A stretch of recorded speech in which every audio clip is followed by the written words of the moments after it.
ہے تو لہٰذا فدق بھی صحیح ہے۔ فدق کا واقعہ کیا ہے کہ جب یہودی خیبر میں علی سے شکست کھا کر بھاگ کر آئے تو وہ فدق کے مقام پہ اور فدق میں رہنے لگے، اور وہاں پہ رہ کر انہوں نے اسلام کے خلاف سازشیں کرنا شروع کر دی۔ تو پھر رسول خدا نے لشکر نہیں بھیجا اور نہ ہی فوج بھیجی، بلکہ علی کو بلایا اور بھیج دیا۔ علی گئے۔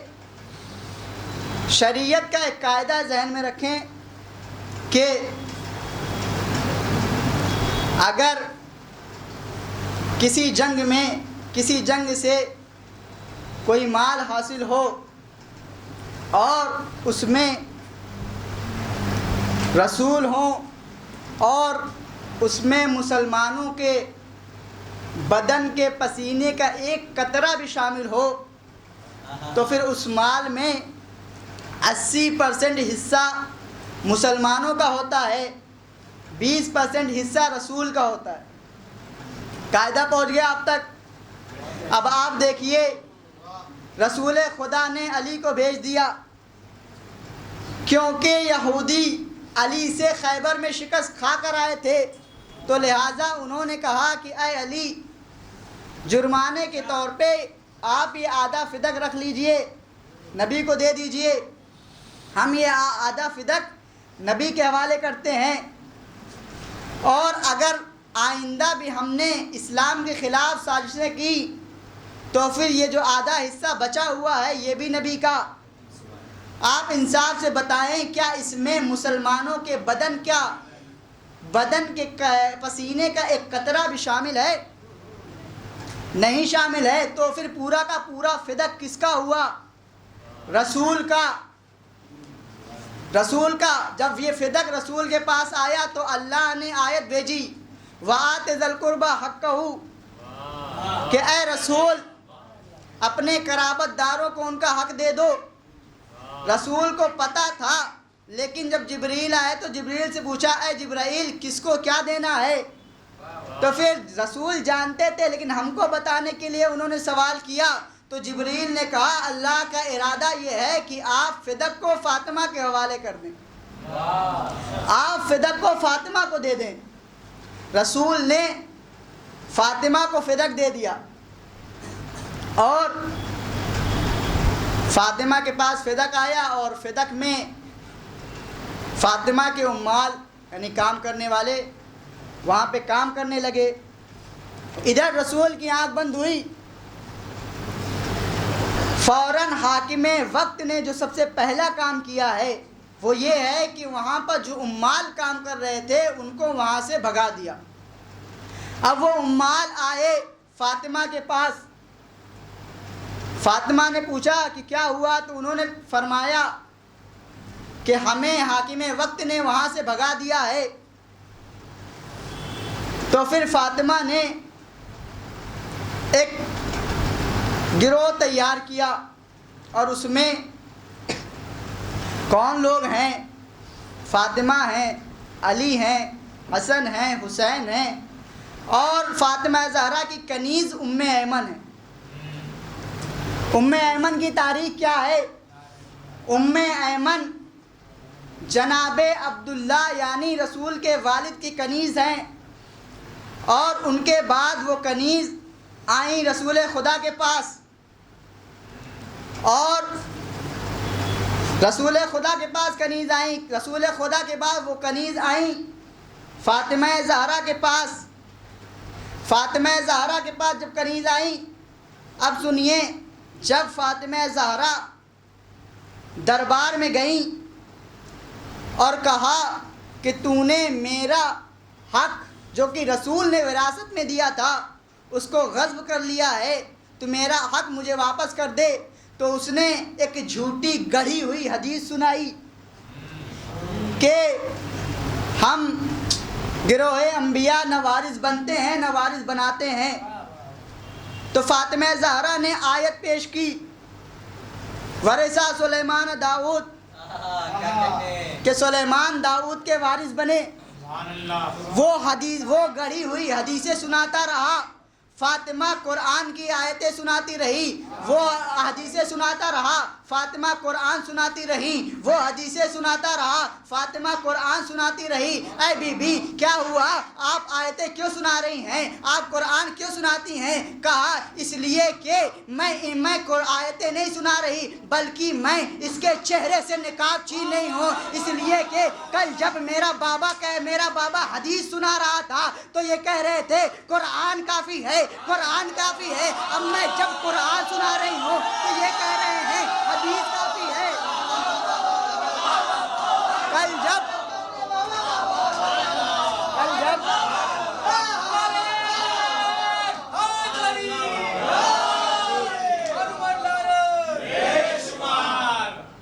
کل جب میرا بابا حدیث سنا رہا تھا تو یہ کہہ رہے تھے ہمارے لیے کتاب کافی ہے. اب میں حدیث سنا رہی ہوں، اب میں قرآن سنا رہی ہوں تو یہ کہہ رہے ہیں حدیث کافی ہے. یاد رکھو میں ان کے چہرے سے نقاب ہٹا رہی ہوں، نہ یہ قرآن کے ساتھ ہیں نہ یہ حدیث کے ساتھ ہیں، نہ یہ قرآن کے ساتھ ہیں نہ یہ حدیث کے ساتھ ہیں. اچھا فاطمہ زہرا نے نقاب ہٹا دیا اور پھر انہوں نے کہا، سمیٹتے ہوئے باتوں کو پیش کر رہا ہوں، انہوں نے کہا کہ آپ گواہ پیش کیجئے. فاطمہ نے گواہ کیا پیش کیا؟ علی کو گواہ، علی کو پیش کیا، حسن کو کیا، حسین کو کیا. جب علی کو کیا تو انہوں نے کہا کہ یہ تو آپ کے شوہر ہیں، جو حق زوجہ کا وہی حق شوہر کا، جو مال زوجہ کا وہی مال، ان کی گواہی قبول نہیں کی جائے گی. حسنین کو پیش کیا تو کہا جو مال ماں کا وہی مال بچوں کا، ان کی بھی گواہی پیش نہیں کی جائے گی. اس میں ایک کنیز تھی فاطمہ زہرا کی، ام ایمن کو آگے کیا. میں کہوں گا اے بی بی یہ پورا قافلہ تو معصوم کا ہے، آپ ام ایمن کو کیوں لے کر آئی؟ تو جناب فاطمہ زہرا کہیں گی کہ مجھے پتا تھا کہ یہ مجھے جھوٹی حدیث سنائے گا. ام ایمن جیتا جاگتا تماچا ہے اس حدیث کے اوپر کہ انبیاء وارث بنتے بھی ہیں، انبیاء وارث بناتے بھی ہیں. ام ایمن کیوں؟ کیونکہ ام ایمن وراثت میں آئی تھی. عبداللہ کے بعد رسول کے بعد جناب فاطمہ زہرا کے پاس ام ایمن جیتا جاگتا تماچا. اچھا تو انہوں نے ایک تحریر لکھی اور پھر دے دیا کہ ہاں یہ حق تمہارا حق ہے، آپ کا حق ہے. لیکن خلیفہ دوم آیا اور اس نے کہا کہ ان کا حق کیسے ہو سکتا ہے. وہ کہہ رہا تھا ان کا حق ہے، یہ کہہ رہا تھا ان کا کیسے ہو سکتا ہے. اس نے تحریر لی اور تحریر پھاڑ دی. وہ کہہ رہا تھا، وہ کیا کہہ رہا تھا؟ ان کا حق ہے.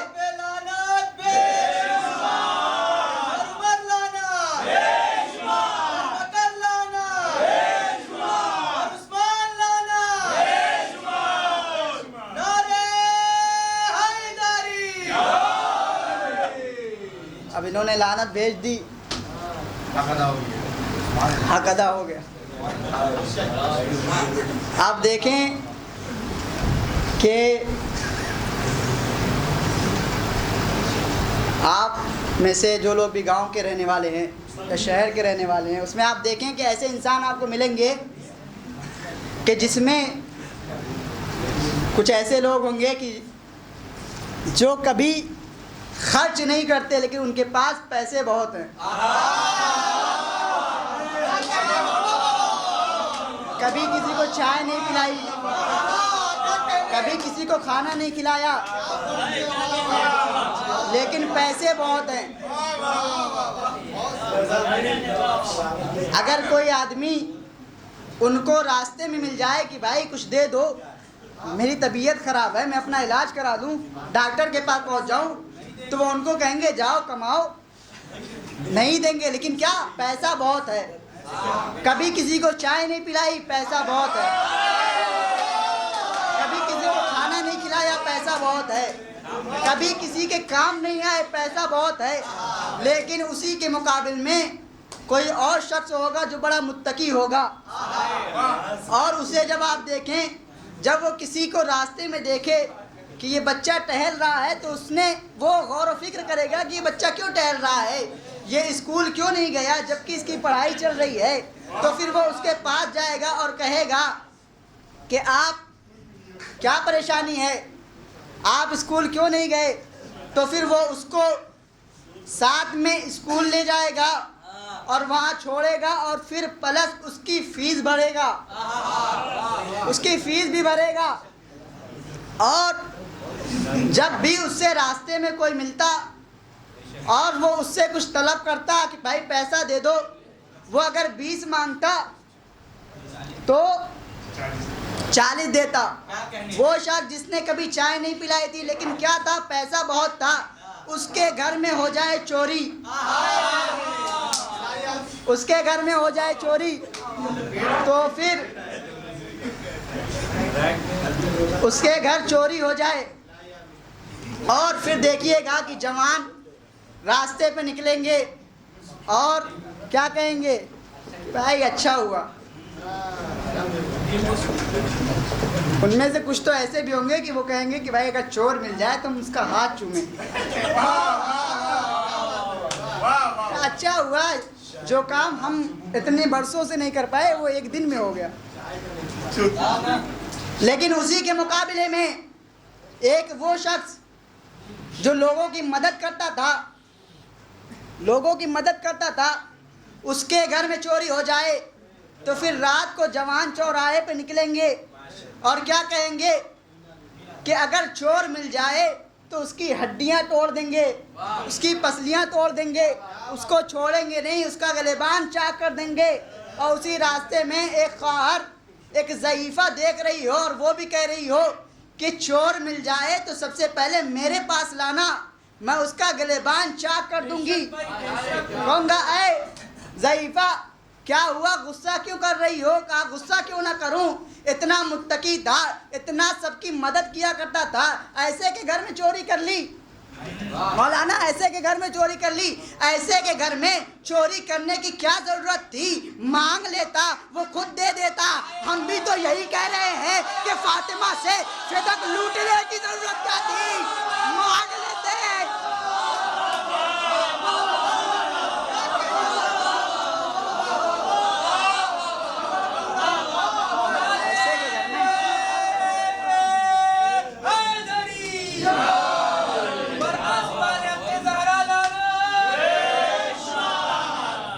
مولانا کیوں نہ غصہ کروں؟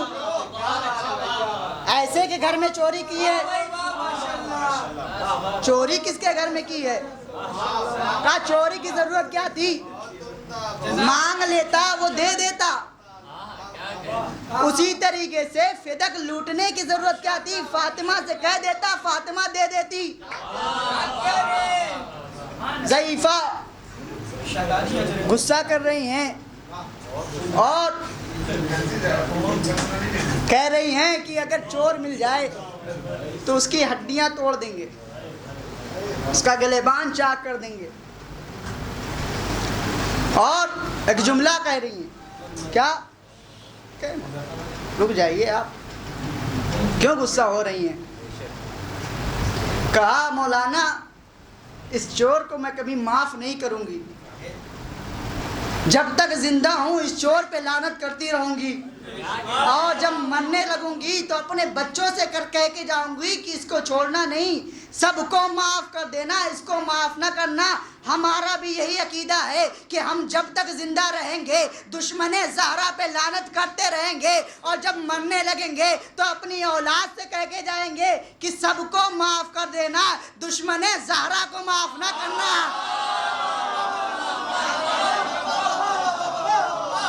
قیامت لعنت بیچتے رہیں گے۔ اور آپ دیکھیں شہزادی کی عظمت. ماشاءاللہ بھائی ماشاءاللہ. جب تک زندہ رہیں گے شہزادی کے دشمنوں پہ لعنت کرتے رہیں گے. مولا کائنات ارشاد فرماتے ہیں کہ فاطمہ زہرا کا دربار میں کھڑا رہنا اتنا مشکل نہیں تھا، بچوں کو دربار میں لے جانا اتنا مشکل نہیں تھا. کہا مولا تو پھر مشکل کیا تھا؟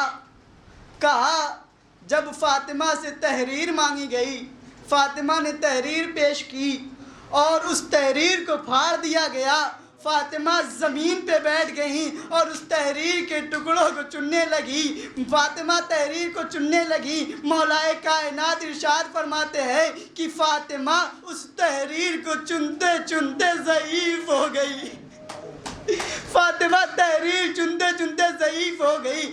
اگر کسی کو اعتراض ہو تو پھر وہ جا کے مقتل کربلا کی روایت پڑھے کہ جس میں حمید ابن مسلم ارشاد فرماتا ہے کہ میں نے امام حسین کو جب علی اکبر کی لاش اٹھاتے دیکھا تو میں نے حسین کے سر کو دیکھا. امام حسین کے سر پر ایک بھی بال سفید نہیں تھے، لیکن اکبر کا جنازہ خیمے میں رکھ کر جب مولا حسین واپس ہوئے تو میں نے حسین کے سر کو دیکھا، مولا حسین کے سر پر ایک بھی بال سیاہ نہ تھے. عزادارو حق کے گریہ ادا کیجئے گا. فاطمہ پہ اتنی مصیبتیں ڈھائی گئیں جن کو بیان نہیں کیا جا سکتا. بس آپ سمجھ لیجئے کہ وہ گھر جس پر آ کے رسول سلام کیا کرتے تھے، جس کی تعظیم میں رسول کھڑے ہو جایا کرتے تھے، اس کی پسلیوں کو توڑ دیا گیا. آپ دیکھیں پسلیوں کو توڑ دیا گیا. اچھا پسلیوں کو توڑا نہیں بلکہ شہزادی کی پسلیاں صرف ٹوٹی نہیں، شہزادی کی پسلیاں ریزہ ریزہ ہو گئی. آپ دیکھیں کہ شیشہ گرے تو پھر وہ صرف ٹوٹتا ہے، لیکن اگر اس شیشے کے اوپر سے لوگ گزرتے رہے تو وہ شیشہ ٹوٹتا نہیں بلکہ وہ ریزہ ریزہ ہو جاتا ہے. شہزادی دروازے کے نیچے تھی، لو جانے کتنے لوگ پاؤں سمیت شہزادی کے اوپر سے گزر گئے. شہزادی کی پسلیاں ریزہ ریزہ ہو گئی. شہزادی نے آواز دی فضا میرا محسن، فضا میرا محسن. جناب فضا تاریخ بتاتی ہے کہ جناب فضا دوڑتی ہوئی آئیں اور دروازے کے باہر دیکھا اور بس ایک جملہ کہا کہ شہزادی ظالم علی کے گلے میں رسن باندھ کے لے جا رہے ہیں، ابوالحسن کو لے جا رہے ہیں. جیسے ہی نام آنا تھا نہ جانے شہزادی اپنی پسلیوں کا درد بھول گئیں، فوراً کھڑی ہوئیں اور باہر نکلی. باہر جانے کے بعد علی کا دامن پکڑ کے کہنے لگیں کہ میں ابوالحسن کو چھوڑ دو. اگر آپ کو شہزادی کی مصیبت کا اندازہ لگانا ہے تو ذرا جناب زینب کی مصیبت کو دیکھیں.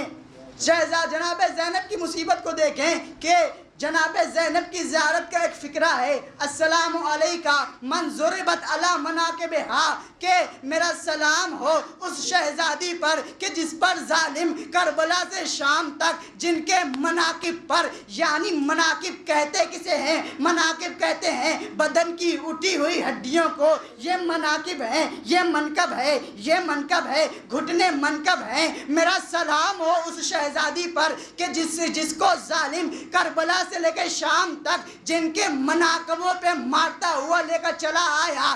آپ ذرا اندازہ لگائیں کہ جتنی مصیبت شہزادی زینب پر کربلا سے لے کے شام تک ڈھائی گئی، اتنی مصیبت شہزادی پر ایک گھنٹے میں ڈھائی گئی.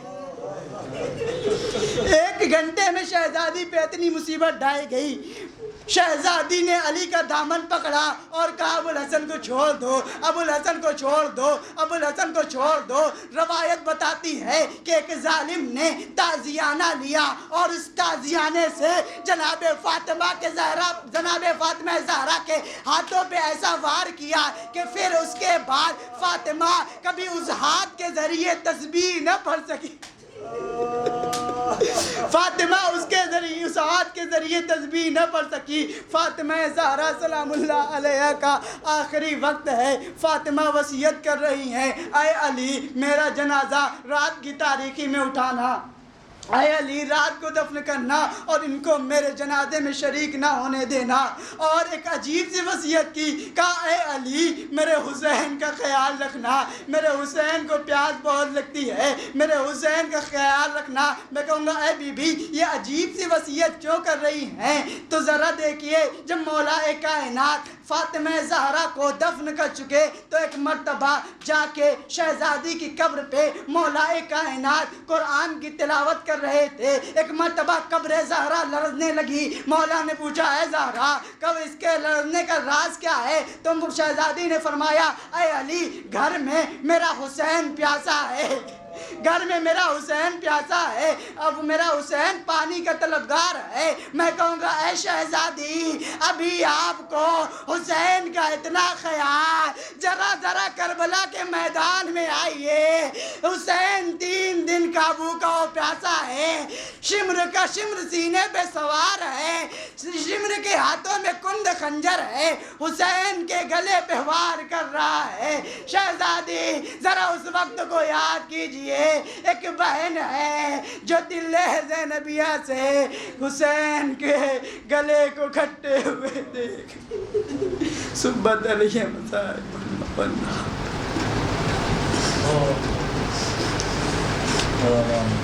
انا للہ و انا الیہ راجعون ضمن کذالک تسلیما لامرہ ماتم حسین